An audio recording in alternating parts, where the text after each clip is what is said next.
Though I was trained as a general practitioner, my chosen specialty is lifestyle medicine.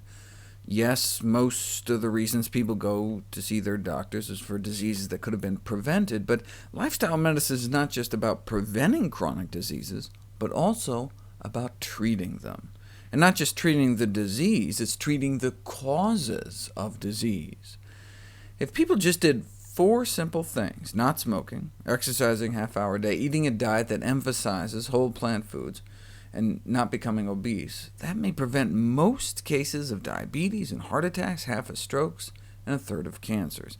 Even modest changes may be more effective in reducing cardiovascular disease, high blood pressure, heart failure, stroke, cancer, diabetes, and all-cause mortality than almost any other medical intervention. The key differences between conventional medicine and lifestyle medicine is instead of just treating risk factors, we treat the underlying causes of disease, as described in this landmark editorial. See, typically doctors treat risk factors for disease, such as giving a lifetime's worth of medications to lower high blood pressure, elevated blood sugar, high cholesterol. But think about it. High blood pressure is just a symptom of diseased dysfunctional arteries.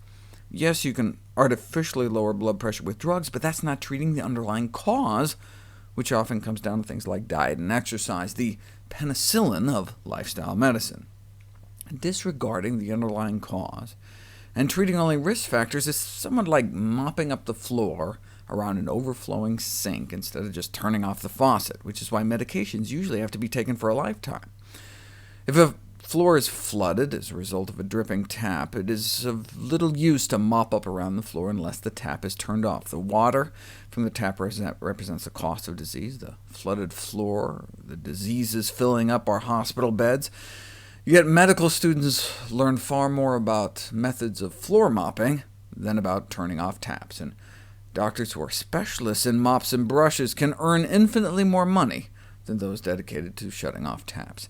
And the drug companies are more than happy to sell rolls of paper towel, so patients can buy a new roll every day for the rest of their lives. Paraphrasing Ogden Nash, modern medicine is making great progress, but just headed in the wrong direction. Preventive medicine is, frankly, bad for business. When the underlying lifestyle causes are addressed, patients often are able to stop taking medication or avoid surgery. We spend billions cracking people's chests open, but only rarely does it actually prolong anyone's life. In contrast, how about wiping out at least 90% of heart disease? Think about it. Heart disease accounts for more premature deaths than any other illness, and is almost completely preventable simply by changing diet and lifestyle. And those same changes can prevent or reverse many other chronic diseases as well, the same dietary changes. So why don't more doctors do it? Well, one reason is doctors don't get paid to do it. For no one profits from lifestyle medicine, so it's not part of medical education or practice. Presently, physicians lack training and financial incentives, so they continue to do what they know how to do— prescribe medication and perform surgery. After Dean Ornish proved you could reverse our #1 cause of death, heart disease, open up arteries without drugs, without surgery, just with a plant-based diet and other healthy lifestyle changes, he thought that his studies would have a meaningful effect on the practice of mainstream cardiology. After all, a cure for our #1 killer? But he admits he was mistaken. Physician reimbursement, he realized, is a much more powerful determinant of medical practice than research. Reimbursement more than research. Salary over science. Wealth versus health. Not a very flattering portrayal of the healing profession, but hey, if doctors won't do it without getting paid, let's get them paid. So Dr. Ornish went to Washington, arguing that, look, if we train and pay for doctors to learn how to help patients address the real causes of disease with lifestyle medicine, not just treat disease risk factors, we could save trillions, and that's just talking heart disease, diabetes, prostate, and breast cancer.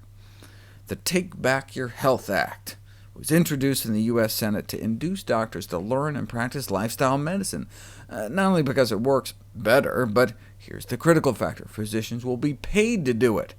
The bill died. just like the millions of Americans will continue to do with reversible chronic diseases.